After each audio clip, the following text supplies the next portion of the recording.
Hi, everyone. This is Rebecca Imholt. I'm with the Mount Pleasant Chamber of Commerce. I am your Director of Development.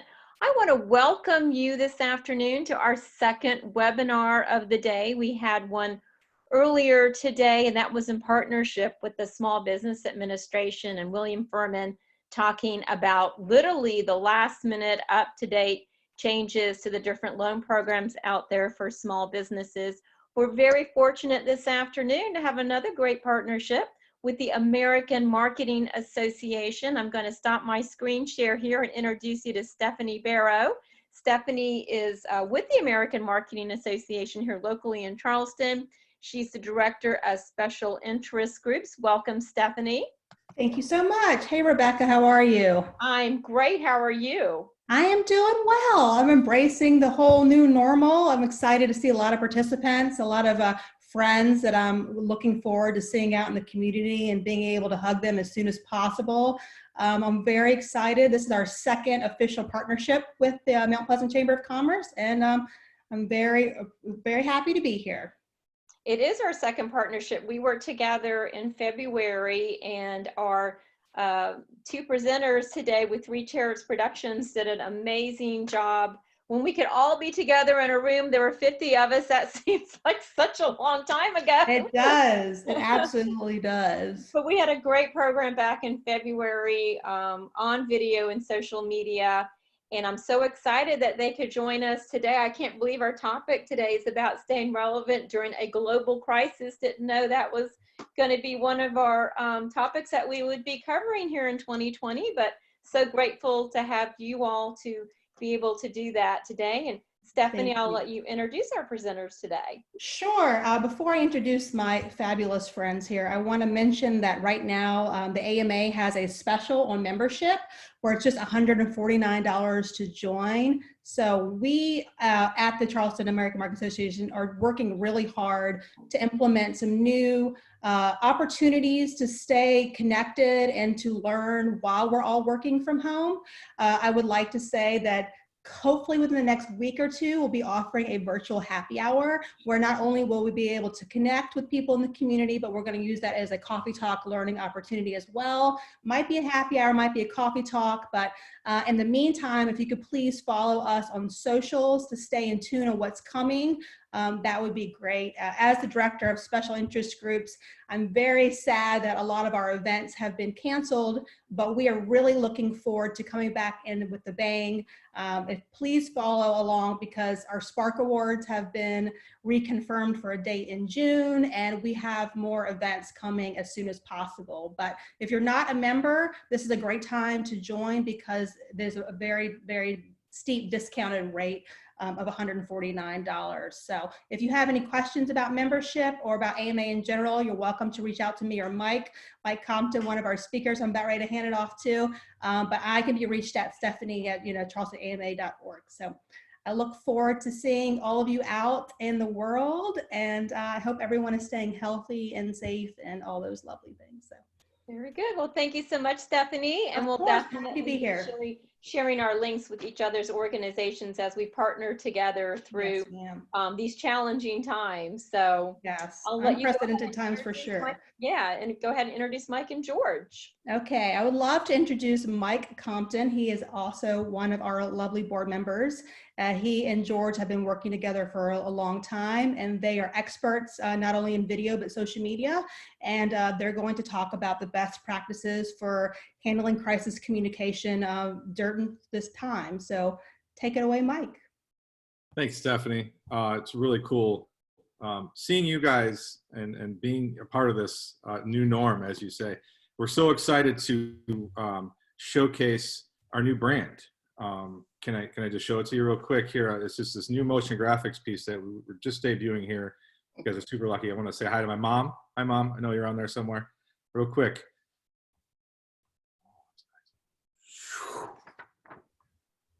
There you go. See it? Yeah. So this is the new norm here, guys. This is how we're going to develop motion graphics for everybody moving forward. My two 4-year-olds are the creative directors. I know George is probably really jealous right now because he's our creative director and he's got a lot of big shoes to fill, little baby. Anyways, thanks for everybody for jumping on this webinar with us. I'm going to let George over here kind of run the show as far as going through our deck and talking about what we can do and how we can help and what our new norm looks like in the video side of things. And then I'll jump in and talk a little bit about production and producing. And then we can have a Q&A afterwards. So George, it's all yours, bud. All right, I'm going to try to share my screen here. I don't know if you guys can see that. All right, let's see if this worked. Let me back up. Can you guys see that? Nope. No. Nope. What are people seeing right now anyways? I don't, is it me? Is it you? Is it? I think they're saying whoever is currently speaking. Okay. So hit share screen then, George. Can you? That's what I did. Oh. Try that again. Does Rebecca need to back out of anything? We did rehearse this beforehand too. We did. We did rehearse this. They're saying just faces, 3 of us. Here, let me see if I can share my screen. Yeah, let's try that. And then I will. You will drive. And then you drive, and then I will steer, if you will. Yeah, there you go.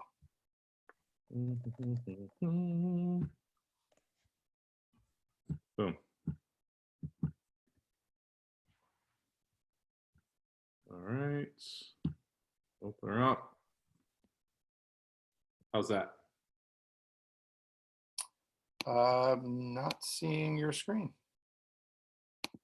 Stephanie, are you seeing my screen? I am. This is Rebecca. I see it. And let's see, in the chat room, people are seeing it as well. Okay. Well, you know what? I'll look at my slides, Mike, and you just tell me what slide you're on, and we'll do First it that slide. Opening slide, the love affair slide. There we go. All right. So and thank you for everybody for dealing with our new normal.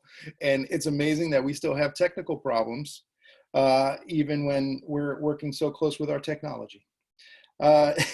You know, it's been, I hope everybody's doing well. I hope everyone's staying safe. It's since February when we first presented this and we started talking about social media and the video love affair, lots of things have changed. Obviously, we're getting used to our new normal. We're getting used to how we're using technology to better communicate with one another, how to stay in touch, how to run our businesses. I think we're all just starting to figure that out. I think we're starting to finally hit a stride.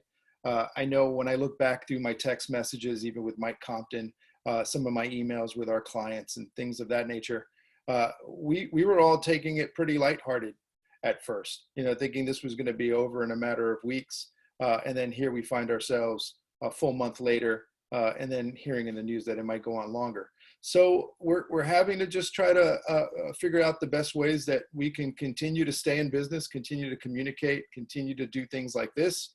You know, as we know that Zoom has become a part of our everyday lives. So, but social media and video are still two forms of a social platform and content that I think we're going to start to see more of. We have been, since this last presentation, we have been reading articles about how we've seen the increase of social media platforms and digital content being consumed even more. So we'll kick it off. First, we're going to go through what we did back in February, which was our love quiz, to just kind of give you and share with you some social media stats. So Mike, if you wouldn't mind. So I'm going to start this off by, if anyone could take a guess at the percentage of consumer traffic that is based on web video. I think some people can chime in with their answers, but I'm going to let Mike go ahead and hit his magic button. And what we do see is that, hit it, Mike. Oh, it was hit, bud. It was hit. Oh. It comes up. 82% of consumer traffic is based on web video. Now, that was in March, and I mean in February, and I honestly say, and I think Mike can attest to this, that is probably a lot higher than it is today. And again, a lot of the data that we're watching and a lot of the data that we're reading about what this consumer traffic looks like and what the consumption looks like it's spiking incredibly. So we're going to say that we're going to start to see that number tick up a lot higher than normal. Let's go to the next one, Mike. The human brain can process entire images the eye see in as little as, go ahead, Mike, because no one's going to take a guess at this, is 13 milliseconds. So to give you an idea of what 13 milliseconds is, there are 1,000 milliseconds in 1 second. So if you can only imagine how fast 13 milliseconds is. So your brain can process images over other types of content a lot quicker.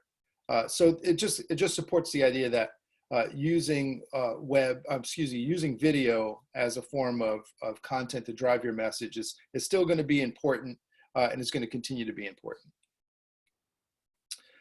The average viewer remembers blank of a message when it is watched compared to 10% when it's read. Buddy, there is no blank anymore. The numbers just come Oh, up. come on, Mike. You know, entertain me here. 95% of a message is when it's watched compared to when it's read. You know, I honestly believe I'm currently in the middle of writing an article for a business journal here in Florida, where we're looking at how that's starting to even change. Yes, video is going to be extremely important. Digital content is going to be extremely important. But the idea that any type of traditional forms of communication might be on the downslope is not necessarily true. I think we're going to start to see that an uptick there when it comes to a lot of traditional material, even as far as talking about things like magazine and direct mail and things of that nature. I think we're going to start to see those numbers increase over time, just due to the situation that we're in. But when just basic science, when people react more to something that they can view and something they can see compared to when it's something they can read. Right. So Facebook gets a staggering 8 billion video views per day. I guarantee you that number is a lot higher now than it was back in February. And Mike, if you go to the following slide about YouTube, YouTube estimates that 300 hours of video content uploaded every minute. Again, that's another platform that we are starting to see an increase. I just think in the last bit of information that we were just looking at, YouTube.com has seen an increase of, I think on average, like 19%. Compared to what it was back in February. So we're starting to see the content just being consumed more just because people have time. So what makes the video medium so engaging is just that the brain loves video. Video allows us an opportunity to reach people on a very emotional and personal level. It's a medium in which we get to tell a little bit more of a story. Compared to if it was something you were reading. If you were reading, you were trying to connect dots in your brain. Video provides that immediate sense of gratification. It also makes for something that is extremely shareable. You guys spend a lot of time on social media. You know the things that get shared with you. Some of it is content that you're going to read, a good article, a good blog, but the majority of it's going to be a silly video, or it's going to be a video about a local business or something that someone's doing. But video is the one medium that pretty much gets shared the most. So again, considering how you use video in your overall marketing strategy, if you're running a business, I think I'm gonna take a step back there, because I think since COVID-19 started, and a lot of business owners started to think of ways they could better engage their customers, especially when they're faced with the fact that they may be having to close their doors. I think it's the wrong time to stop communicating with your customers. I think the one thing that we should do is identify what can I do with what I have. And video is one of those things that you can do on your own in order to better engage my consumers and my customers, just to keep the conversations going. While it's going to be hard, and we're all going to take a hit on the business side, we're all going to take a ding on revenue. I think that to stop the conversation, when before COVID-19, many of us were saying, we're here for you, we're your local friend, we're a member of the community. And then all of a sudden, when tragedy hits, we stop talking to our customers. I think that's the wrong thing to do. I think what we should do is, because video allows us an opportunity to create something that's highly engaging, and the fact that, and we're going to show you in this webinar how you can do it on your own. What we're going to find is that the content that you create in your own home using maybe even your cell phone is a way to create something that's very genuine and something that's very relatable. I think it tells your customers, you're going through this, but we're going through this too. So how can we better serve you? And what can we do to help you get through this? And how can we help each other? And so we'll get into that a little bit later when we talk about creating that content. So what's driving consumption? This is an interesting slide, because again, that is starting to change just due to the state of affairs. So mobile was a big driver for what was creating a lot of that digital consumption, especially with video. The availability of Wi-Fi on a large scale, the affordability of Wi-Fi and mobile devices, and then of course, being able to have unlimited data, and then the introduction of 5G. All these things were really getting us kind of from behind the desk, so that we could access information online at any time of the day, wherever we wanted, however much we wanted. And so that's why we were seeing that big uptick on video consumption and on web content consumption. It was because we can do it on, on these things.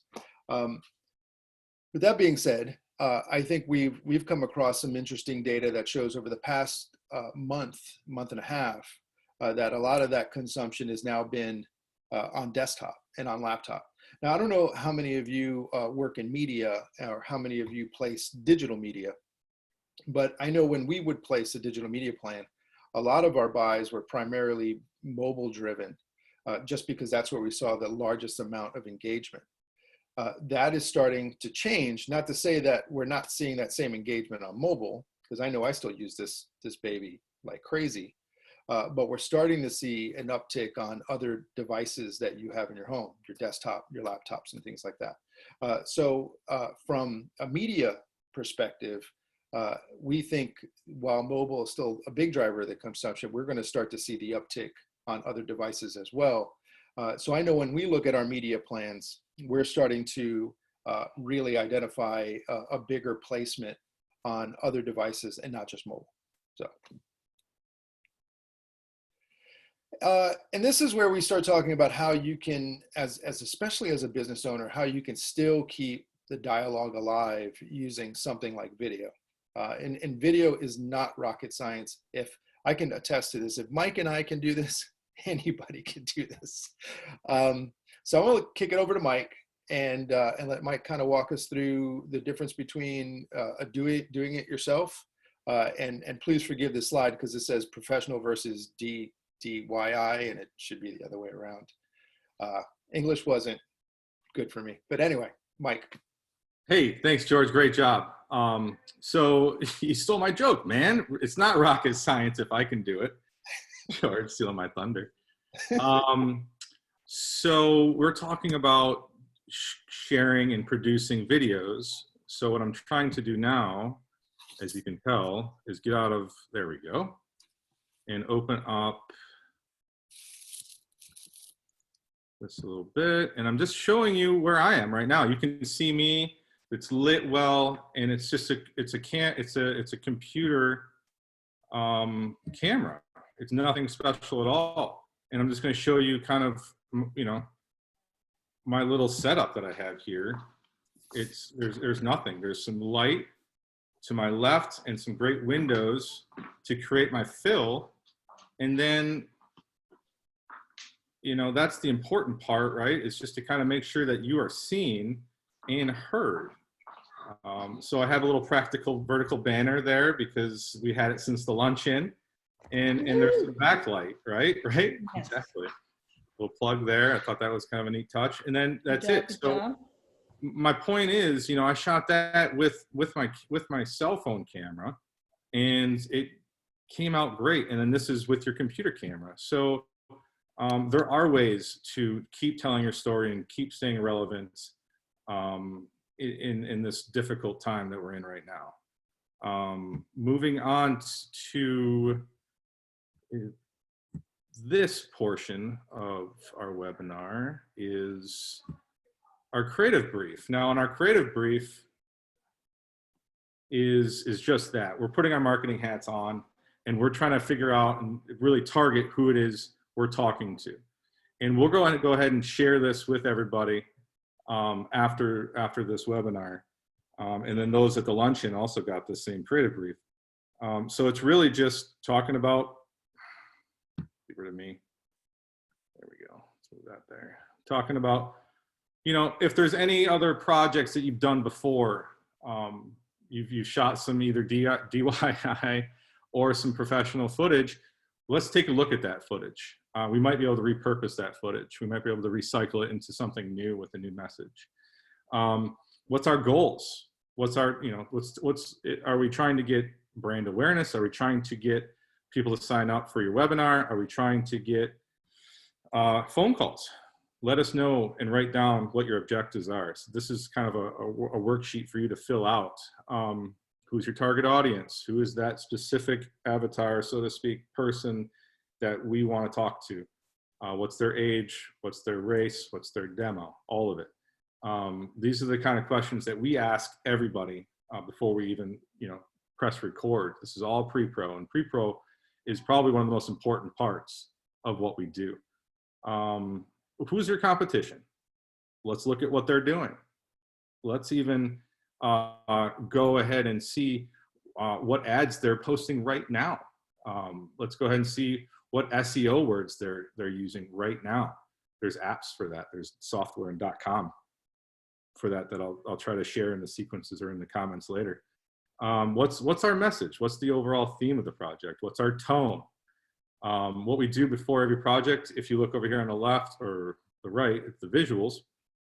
We try to get a look and a feel and a tonality of what our video wants to look like, just so we can all be on the same page and we can kind of pass this along to everybody and you know, from the CEO, the CMO, all the way on down to the shooter and the grip and gaffers that are actually going to be able to execute these looks. So this is, you know, a full-on team go thing here that we're trying to make sure everybody's on the same page, because, you know, it's a pretty sizable investment, whether it's a small budget for a small business or a big budget for Fortune 500. It's always going to be sizable no matter what the situation is into your budget. So where are we going to deploy all these this great content that we're producing? Are we going to do YouTube? Are we going to do Instagram? Are we going to do LinkedIn? All of those different softwares. I've got some kids running around upstairs, so forgive me if at any moment all heck breaks loose. So then we also look at, okay, so you know, Instagram is more on the vertical side of things, right? And then LinkedIn has other parameters that they want you to upload to, and Facebook the same way. And everybody wants to own the content. You want to upload to all of these different .coms or what have you, because they all want to own the content. And then obviously there's the Google and the SEO and the search optimization that you can do with video and keywords and all that type of thing, but we can talk about that a little bit. So literally we go through these step by step, and we'll talk about this. We'll talk through every one of these steps. At any time you want, you can go ahead and, as I'm wrapping this up on my end, I want to make sure that you guys are aware, and I'll put this in the comments as well when George takes over. We have a .com that where you can schedule an appointment with us between, I think, 1:30 and 6:30 every day, except Sundays. And we can, for free, we'll go ahead and just have a conversation with you. We're calling it have a cup of coffee, you know, grab a chair, because everybody needs to be involved. And that's the three chairs for us: is production, creative, and you, the client, the potential client. So these are just different ways that we suggest, you know, going through every one of these touch points and these conversations before you hit record, and it'll really benefit everything moving forward in your project at the end of the day. So next up, George, where are we? Let me X out of here. You should be on. Did you see that? Okay. Having some slow response time on the old computer.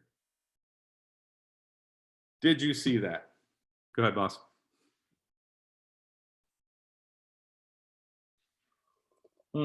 You're muted, George. Yeah, you're muted, bud. I know, it's the worst. There you I'll go. mute myself.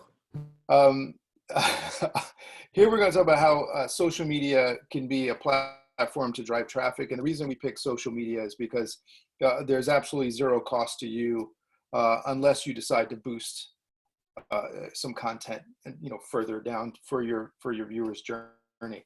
Other than that, it's a way for you to continue your conversation, continue the dialogue with customers. And so we're going to talk about what content fits. What's the difference between the different social media platforms, because there are some differences. And then we'll look at how you can better understand your audience by picking the right social media platform in which to connect with them. What's important is that when we look at our audience, it's easy for us to go, well, let's just put it out on everything. I'm going to put it on Facebook. I'm going to put it on Instagram. I'm going to put it on LinkedIn. I'm going to put it on TikTok. I'm going to put it on, there's so much to choose from. But obviously, like any other type of media, there's a certain audience that gravitates toward a certain type of social media platform. And you just want to make sure that you're attacking that audience the way that you need to. So Mike, let's go to YouTube. So this first slide talks about YouTube. It's a platform that we're all familiar with. It's a monster of a social media platform. We all know that we've spent time on YouTube. We've tried to engage customers on YouTube. We've tried to create YouTube channels. It can be a beast to try to navigate. They've added so many things like beta versions of YouTube to where you get to have more control of your content. You get to re-edit content. It is still, I think, one of the best ways for you to engage an audience, especially in this environment, because as you create videos and you create messages, they can live on a channel in a library that you control, and you can redirect traffic to those videos. So the great thing is that YouTube is owned by Google. So when you're doing Google searches, if you go ahead and use your keywords appropriately, you should be coming up on searches. So that's the great thing about being on YouTube, is that the connection that it has with Google and Google search parameters. There's a high level of viewership. I can only imagine that's going to be more now than it ever has been. And then YouTube also has its, I don't know if you guys are streaming your content or looking at content on a bigger screen, because we're all probably watching Netflix and things like that. But YouTube you can access YouTube on your television as well. They also offer things like YouTube Live. So YouTube is becoming a pretty much a standard in our lives. So there's a high level of viewership. There's 1 billion hours of video watched per day. And again, I'm gonna guess that that's a lot higher. It's probably 16% higher since February. And then you can add cards with information. That's the beauty of it. There's if you go into the editing section of YouTube, you can add additional information to your content. So it shows up as a little icon on your video. You click that, and then there's a little drop down for your viewers. It will offer additional information. It's not on the newer version of YouTube. It's on like the original editing version of YouTube. But what's interesting is that you can provide other information. You can provide a web address, things that are clickable. So again, you can take it one step further beyond just the content I'm seeing. You can engage your customers a little better. The only problem that YouTube is, and we've all done this, you kind of get lost down the rabbit hole. You'll see some content, and then there's some suggested content for you based on what you just watched. And it's really easy to kind of get lost. I've been lost where I'm like, oh, that looks interesting. And you start to see the next video, and then before you know it, you're 10 videos down and you don't even know where you started. So that's the only problem. It's such a large site, and you can easily be distracted. But I still think if managed correctly, especially if you create your own YouTube channels, you can create a video of library of content that could be easily shareable. So big thumbs up for YouTube. Facebook, I want to say, is still everyone's favorite because it's really great for awareness. The engagement is higher in a person's timeline. So we've all seen it. We're on Facebook, we're thumbing through Facebook, content comes up. It's great for awareness videos. I know I've kind of seen brands do a lot of their own advertising on Facebook. So it's really great if you're not trying to create something that is that has any in-depth information, but it's really you're just trying to create some awareness. You just want somebody to know about your brand, what you're doing. And this, I'd say in this time, it's a great way to communicate what you're currently doing in your own situation and how you're providing a resource to maybe your customers and the community around you. There's a social nature about Facebook that allows for direct engagement, and it's completely shareable. So, you know, if your message is on point, you're going to get people sharing that message. It's really great for video content. The thing we like to say about posting videos on Facebook or on pretty much on any social platform is we want to keep that message short and sweet. We don't want to post the 30-second, the 45-second video. We want to stay around a 10-second mark, 15-second mark. We just want to be direct and to the point. No one has the mental bandwidth to watch anything longer on any social media channel. YouTube could be good for that because I can send somebody to YouTube and provide a longer format content. But that's when we start to talk about integration between social media channels and the integration of a marketing campaign, where I kind of take somebody further down the journey or further along the funnel, where I kind of give them snippets of information and then entice them to want more until they land on something like YouTube and they can watch longer content, or I send them to my landing page on my website where they can see the longer format video. The cons about Facebook is that there's a limited lifespan on content. If the engagement starts to stop and the likes start to lessen, that content tends to disappear. Timelines are unsearchable, so it's not like I can do a search like I do for YouTube. I can't search for the content. It's got to show up in my feed, and so the engagement is pretty organic. And then the links are limited to your post. So if I want to include a link, I can't include it in the content I'm showing. It has to be on the post that I'm using above my content. So that's where I can include a link or two. Let me back up, Mike, before you go on. The interesting thing about Facebook, when we look at the audience that is primarily on Facebook, it's leaning heavily toward an older generation, where you have, I think it's like 96% of boomers are actually logging on to Facebook compared to 36% of Generation Z. It's skewing that way. I mean, it was a platform that was driven by a younger audience, a younger market. But then I guess family wanted to stay connected, and then an older generation kind of took over. And now Instagram tends to be the favorite for a younger generation. And now TikTok is all you see on social media platforms. But let's go to the next one. So Instagram, everyone is using Instagram. It's great. And there's a stories feature. I know when you log on to Instagram, you look at the top of your of that page, you start to see everyone's the live stories, or they'll either post a live feed or they'll post a story of something they're doing. That's a great feature, especially if you're a brand. What's great is that it's owned by Facebook. So if I post something to one, it'll post to the other. I find that as a great feature, especially since I'm really lazy and I don't want to go to multiple platforms. There's a high level of engagement, and again, that engagement's only increasing. I talk to some of my peers and some of my friends. They're not even on Facebook anymore. They're pretty much just going straight to Instagram. And for a brand, I think it's pretty cool because there's a see more link that you don't get with other social media platforms.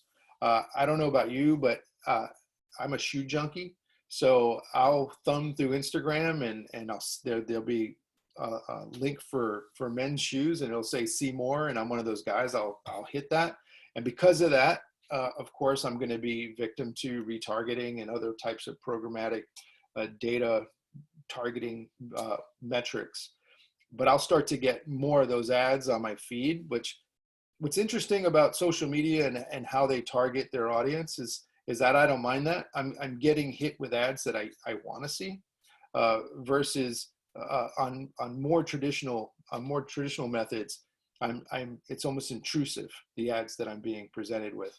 On social media platforms, I'm only seeing really kind of what I'm interested in. I'm only engaging with what I'm interested in. And so again, if the engagement levels are low for your content, again, that kind of just starts to leave the feed and dissipates. We can go on to the next one, which is Twitter. Yeah, we talk about Twitter and Snapchat. We don't talk about TikTok in this presentation, although I think as we move through the crisis, we're going to be starting to add some other social media platforms which are starting to become more and more popular, like TikTok. I thought TikTok was going to be something very short-lived and only something my 16-year-old was into, but that's not necessarily the case anymore. So the pros and cons of both is that they both have there's a significantly large audience. When we look at Snapchat skews extremely young. That might be changing, but as of February, it skewed extremely young. The one thing about either of these platforms, well, mainly with Snapchat, is you can't use hashtags, and the Snapchat content only lasts 24 hours. So what's great about Snapchat is that if you're creating brand awareness, you're creating some information about something you might be doing currently with your brand or currently in the community that you serve, that's going to go fantastic, but it can't go viral. After 24 hours, it's one and done. But it's just a great way to reach a younger audience with just a quick message. So I wouldn't dismiss using Snapchat. Twitter is fast paced. It's very interesting for like real-time news feeds. So if you look at Twitter as a public relations platform, you're trying to get information out. It's less about being social, but it's more about being informative and educational. I think if you use Twitter that way and you're posting something about newsworthy about something that your business is doing or something you're doing, I think you're going to get a lot of value out of Twitter. But again, these two platforms, they're very short-lived and very, very fast-paced. And I think that brings us to best practices. I am not seeing, I don't know if anybody has questions at this point, but I think we're going to do a Q&A session at the end of this. Am I correct? Yeah. Okay. So let's talk about best practices. So the first point on best practices is basically just because you create it doesn't mean someone's always going to be willing to watch it. I know in the past when social media was first emerging, and it was all anybody wanted to do, the first thing they wanted to do was create a video that would go viral. Everybody's like, I want to create something that's going to go viral. And they all thought that their idea was the funniest idea or the best idea. And usually it would fall flat. You know, you can't create something to go viral. Something that goes viral just happens, you know, because other people find it entertaining. But I don't think you can get discouraged by that. If you create something that is engaging to the audience that you are primarily targeting, that's always going to be your best bet. So it's always paying attention to your marketing plan and your marketing strategy and staying on point there. You know, we always ask clients that come to us and say, well, I need to create a video. And our first question is always why? Why do you want to create a video? Who do you want to talk to? How often do you want to talk to them? What's the end goal? What do you expect as an ROI? all valid questions, because we don't want a client just to throw money against something because they think they need it. It should be integrated into their marketing plan, so that we can increase the chances of something getting viewed, and we can increase the chances of that person viewing it becoming a customer. We always want to focus on the action you want the viewer to complete after watching the video. So this is when we start talking about call to action, CTAs, and things like that. What do you want somebody to do? Do you want somebody to call you? Do you want somebody to click on a link? Do you want somebody to go to a landing page? Do you want somebody to share your content? Is it promotional? Do you want somebody to participate somehow, some way? You have to think through the action, and I think most importantly, you need to think through that action when you're first doing your pre-production planning. So as you're thinking about the content you want to make, and in this case, as Mike was saying earlier, we're creating a lot of animated content, a lot of motion graphic content. What do we want somebody to do after they see that? In this case, with everything the way that it is, a lot of the customers that we're working with, a lot of our clients, are showcasing the resources that they have available to the people that they serve. Our messages are very humble. They're very encouraging. They're giving people a sense of hope when a lot of people are feeling hopeless. And I think this is what we wanted our customers to do, and at least in the video content we're creating now, is we want people just to reach out when they're ready to reach out. We just want our customers to realize that the brands that they've been using up to this point they're going to be there, but if I need them for anything, I can at least, there's somebody I can turn to with a question, somebody I can rely on. We just kind of want to let people know that we're still here. But as we get closer to this thing possibly coming to an end, that CTA is probably going to change. One thing I was talking to Mike earlier was, I know a lot of CTAs we were running in a lot of our media buys, we'd be like, click here, learn more, call now. And now our messages are more like, reach out, we're here to help, those types of things.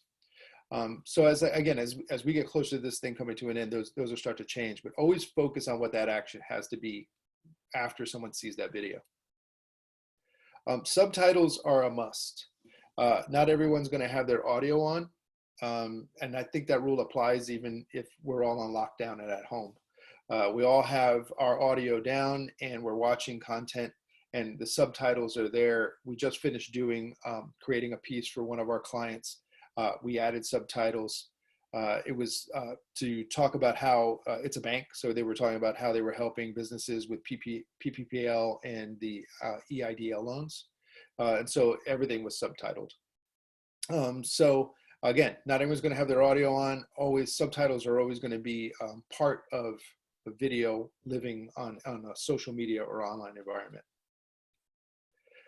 Make sure you follow social media specs before you upload. Like Instagram is more of a vertical content. They don't do horizontal too well. And then you'll find the specs usually on the websites that tell you how to upload the video. They'll give you parameters on file sizes and things like that, because the last thing you want to do is have your brand be affected by something that looks very choppy or not well polished. And when I say that, going back to my earlier point, when you're creating content, even when you're doing that on your cell phone, I think people are going to find that very humbling right now. They're going to feel that very genuine at the moment. But you still want that even to come online, and you want your message still to be heard. You still want to be seen.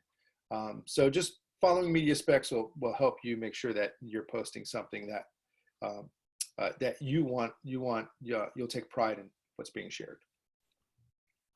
Like I said earlier, keep those videos short.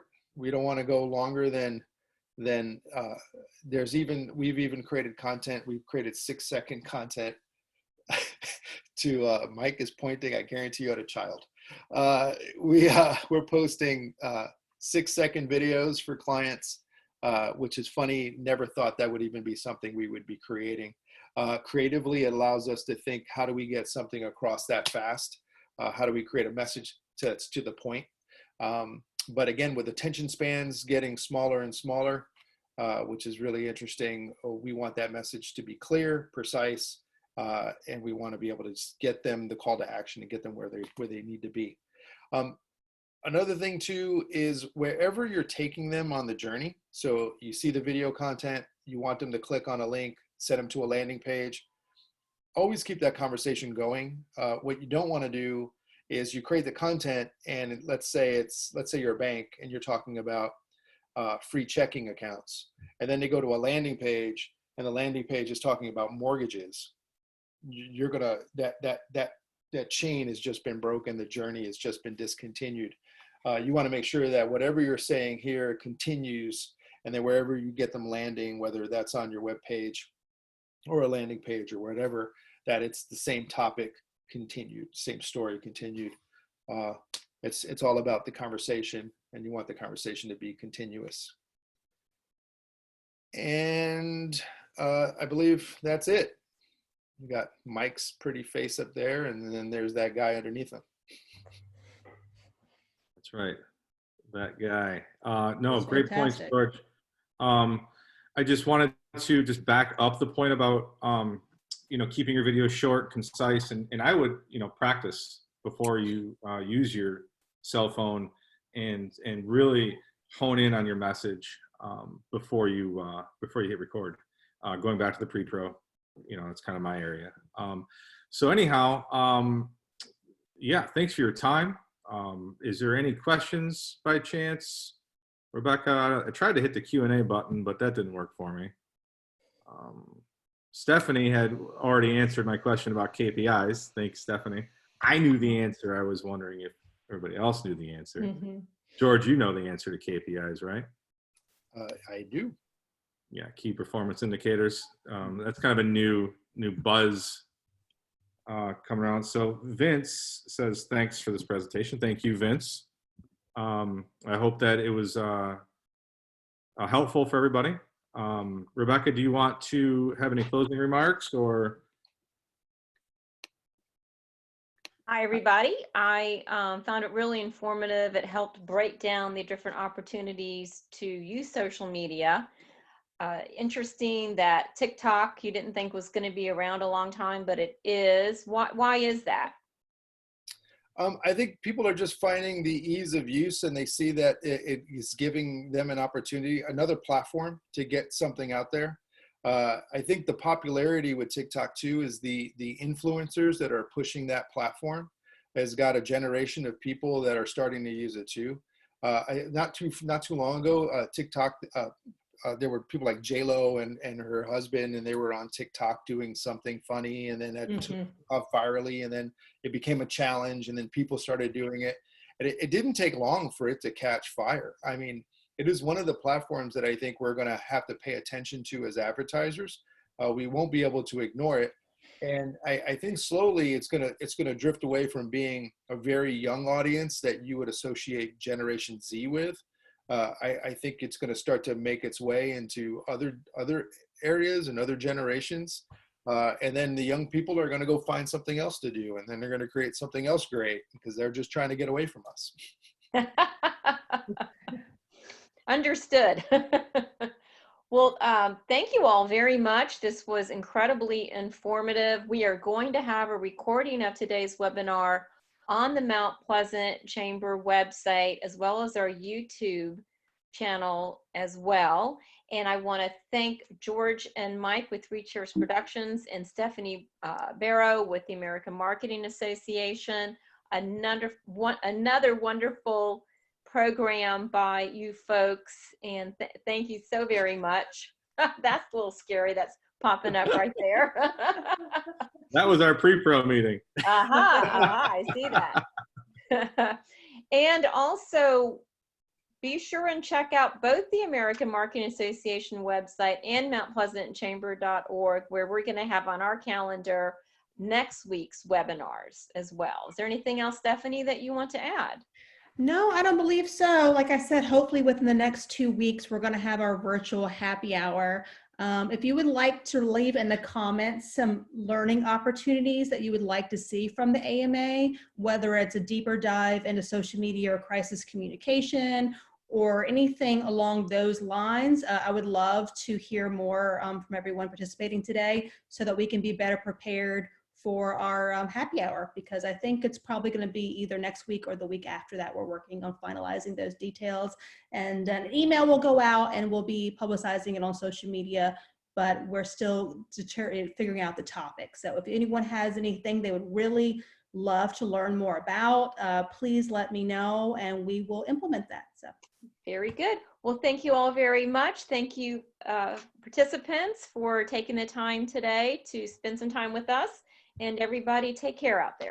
thank you. Bye. Thanks. Thank you. Bye. Oh my gosh. That was good. Have a good one. I'm not sharing, so bye. Thanks.